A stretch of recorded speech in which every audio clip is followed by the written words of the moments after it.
Isaïe, chapitre 13. Oracle sur Babylone, révélé à Isaïe, fils d'Amoz. Sur une montagne nue, dressez une bannière, élevez la voix vers eux, faites des signes avec la main, et qu'ils franchissent les portes des tyrans.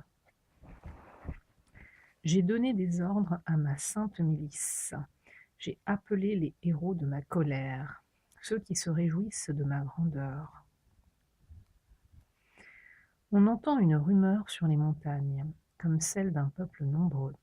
On entend un tumulte de royaumes, de nations rassemblées. L'Éternel des armées passe en revue l'armée qui va combattre.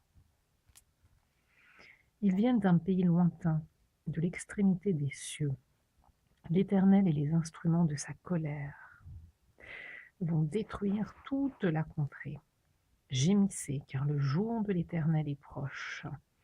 Il vient comme un ravage du Tout-Puissant. C'est pourquoi toutes les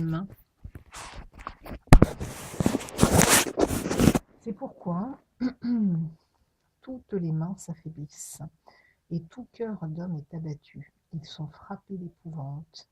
Les spasmes et les douceurs les saisissent. Ils se tordent comme une femme au travail. Ils se regardent les uns les autres avec stupeur. Leurs visages sont enflammés. Voici le jour de l'Éternel arrive, jour cruel, jour de colère et d'ardente fureur, qui réduira la terre en solitude et en exterminera les pécheurs. Car les étoiles des cieux et leurs astres ne feront plus briller leur lumière. Le soleil s'obscurcira dès son lever, et la lune ne fera plus luire sa clarté. Je punirai le monde pour sa malice, et les méchants pour leur iniquité. Je ferai cesser l'orgueil des hautains, et j'abattrai l'arrogance des tyrans. Je rendrai les hommes plus rares que l'or fin, je les rendrai plus rares que l'or d'Ophir. C'est pourquoi j'ébranlerai les cieux, et la terre sera secouée sur sa base, par la colère de l'Éternel des armées, au jour de son ardente fureur.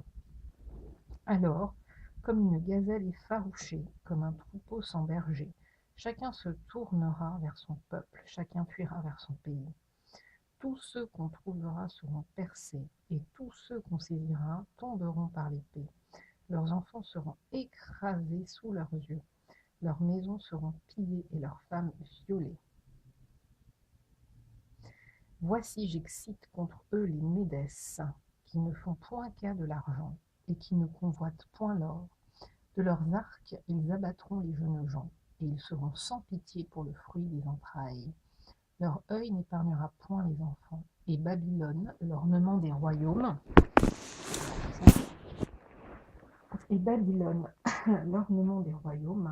la fière parure des Chaldéens sera comme Sodome et Gomorrhe que Dieu détruisit. Elle ne sera plus jamais habitée, elle ne sera plus jamais peuplée. L'Arabe n'y dressera point sa tente, et les bergers n'y parqueront point leurs troupeaux. Les animaux du désert y prendront leur gîte, les hiboux rempliront ses maisons, les autruches en feront leur demeure, et les boucs y sauteront. Les chacals hurleront dans ses palais, et les chiens sauvages dans ses maisons de plaisance. Son temps est près d'arriver, et ses jours ne se prolongeront pas. Chapitre 14. Car l'Éternel aura pitié de Jacob, il choisira encore Israël, et il les rétablira dans leur pays. Les étrangers se joindront à eux, et ils s'uniront à la maison de Jacob. Les peuples les prendront et les ramèneront à leur demeure, et la maison d'Israël les possédera dans le pays de l'Éternel, comme serviteurs et comme servantes. Ils retiendront captifs ceux qui les avaient faits captifs, et ils domineront sur leurs oppresseurs. Et quand l'Éternel t'aura donné du repos, après tes fatigues et tes agitations, et après la dure servitude qui te fut imposée, alors tu prononceras ce chant sur le roi, et tu diras: Et quoi, le tyran n'est plus? L'oppression a cessé? L'Éternel a brisé le bâton des méchants, la verge des dominateurs? Celui qui dans sa fureur frappait les peuples par des coups sans relâche, celui qui dans sa colère subjuguait les nations, et poursuivit sans ménagement, toute la terre jouit du repos et de la paix. On éclate en chants d'allégresse. Les cyprès même, les cèdres du Liban se réjouissent de ta majesté. Non, de ta chute, je répète. Les cyprès même, les cèdres du Liban se réjouissent de ta chute. Depuis que tu es tombé, personne ne monte pour nous abattre. Le séjour des morts s'émeut jusque dans ses profondeurs pour t'accueillir à ton arrivée. Il réveille devant toi les ombres, tous les grands de la terre. Il fait lever de leur trône tous les rois des nations. Tous prennent la parole pour te dire, deux points, toi aussi, tu es sans force comme nous, tu es devenu semblable à nous. Ta magnificence est descendue dans le séjour des morts, avec le son de tes luttes. Sous toi est une couche de verre, et les vers sont ta couverture. Te voilà tombé du ciel, astre brillant, fils de l'aurore. Tu es abattu à terre, toi le vainqueur des nations. Tu disais en ton cœur, de point, je monterai au ciel, j'élèverai mon trône au-dessus des étoiles de Dieu, je m'assiérai sur la montagne de l'assemblée, à l'extrémité du septentrion, je monterai sur le sommet des nues, je serai semblable au très haut. Mais tu as été précipité dans le séjour des morts, dans les profondeurs de la fosse.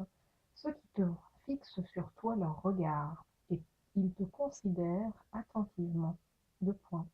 Est-ce là cet homme qui faisait trembler la terre, qui ébranlait les royaumes, qui réduisait le monde en désert, qui ravageait les villes, et ne relâchait point ses prisonniers?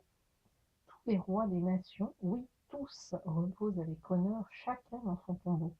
Mais toi, tu as été jeté loin de ton sépulcre, comme un rameau qu'on dédaigne, comme une dépouille de tuée à coups d'épée, et précipité sur les pierres d'une fosse, comme un cadavre foulé aux pieds.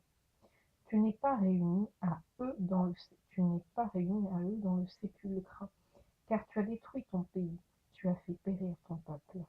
On ne parlera plus jamais de la race des méchants. Préparez le massacre des fils, à cause de l'iniquité de leur père, qu'ils ne se relèvent pas pour conquérir la terre et remplir le monde d'ennemis. Je me lèverai contre eux, dit l'Éternel des armées. J'anéantirai le nom et la trace de Babylone. Ses descendants et sa postérité, dit l'Éternel. J'en ferai le gîte du hérisson et un marécage, et je la balayerai avec le balai de la destruction, dit l'Éternel des armées. L'Éternel des armées l'a juré en disant, deux points, oui, ce que j'ai décidé arrivera, ce que j'ai résolu s'accomplira. Je briserai l'Assyrien dans mon pays, je le foulerai aux pieds sur mes montagnes, et son joug leur sera ôté, et son fardeau sera ôté de leurs épaules. Voilà la révolution prise contre toute la terre, voilà la main étendue sur toutes les nations. L'Éternel des armées a pris cette résolution, deux points. Qui s'y opposera? Sa main est étendue, deux points. Qui la détournera? L'année de la mort du roi Achaz, cet oracle fut prononcé. Ne te réjouis pas, pays des Philistins, de ce que la verge qui te frappait est brisée, car de la racine du serpent sortira un basilic, et son fruit sera un dragon volant. Alors les plus pauvres pourront paître, et les malheureux reposer en sécurité. Mais je ferai mourir ta racine par la faim, et ce qui restera de toi sera tué. Porte, gémis, ville, lamente-toi. Tremble, pays tout entier des Philistins, car du nord vient une fumée, et les rangs de l'ennemi sont serrés. Et que répondra-t-on aux envoyés du peuple, que l'Éternel a fondé Sion, et que les malheureux de son peuple y trouvent un refuge? Chapitre 15. Oracle sur Moab. La nuit même où elle est ravagée, Ar-Moab est détruite. La nuit même où elle est ravagée, Kir-Moab est détruite. On monte au temple et à Dibon, sur les hauts lieux pour pleurer. Moab est en lamentation, sur Nebo et sur Médéba. Toutes les têtes sont rasées, toutes les barbes sont coupées. Dans les rues, ils sont couverts de sacs, sur les toits et dans les places. Tout gémit et fond en larmes. Hesbon et Éléalé poussent des cris. On entend leur voix jusqu'à Jahas. Même les guerriers de Moab se lamentent. Ils ont de l'effroi dans l'âme. Ils ont l'effroi dans l'âme. Mon cœur gémit sur Moab, dont les fugitifs se sauvent jusqu'à Tsoar, jusqu'à Eglat-Shélish.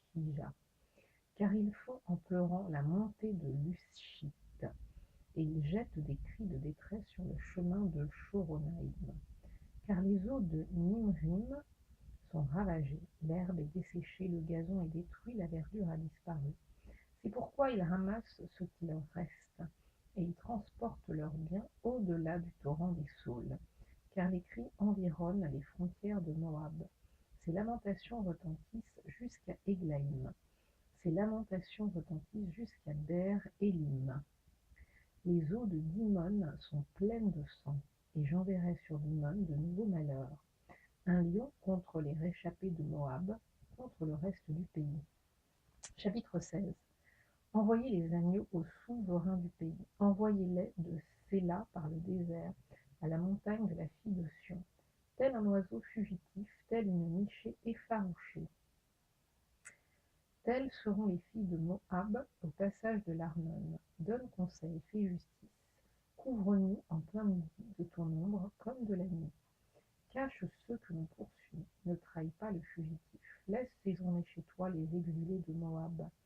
Sois pour eux un refuge contre le dévastateur, car l'oppression cessera, la dévastation finira. Celui qui foule le pays disparaîtra, et le trône s'affermira par la clémence. Et l'on y verra siéger fidèlement dans la maison de David un juge ami du droit et zélé pour la justice. Nous entendons l'orgueil du superbe Moab, sa fierté et sa hauteur, son arrogance et ses vains discours. C'est pourquoi Moab gémit sur Moab, tout gémit. Vous soupirez sur les ruines de Kir-Hareset, profondément abattues, car les campagnes de Hesbon languissent. Les maîtres des nations ont brisé les ceps de la vigne de Sibma, qui s'entendait jusqu'à Jaézer, qui errait dans le désert. Les rameaux se prolongeaient et allaient au-delà de la mer. Aussi je pleure sur la vigne de Sibma, comme sur Jaézer. Je vous arrose de mes larmes, Hesbon, et les allées, car sur votre récolte et sur votre moisson est venu fondre un cri de guerre. La joie et l'allégresse ont disparu des campagnes. Dans les vignes, plus de chants, plus de réjouissance. Le vendangeur ne foule plus de vin dans les cuves. J'ai fait cesser les cris de joie. Aussi mes entrailles frémissent sur Moab comme une harpe, et mon cœur sur Kir-Hares. On voit Moab qui se fatigue sur les hauts lieux. Il entre dans son sanctuaire pour prier, et il ne peut rien obtenir. Telle est la parole que l'Éternel a prononcée dès longtemps sur Moab. Et maintenant l'Éternel parle et dit, 2 points. Dans 3 ans, comme les années d'un mercenaire, la gloire de Moab sera l'objet du mépris. Avec toute cette grande multitude, et ce qui restera sera peu de choses, presque rien. On va s'arrêter là. On va s'arrêter là.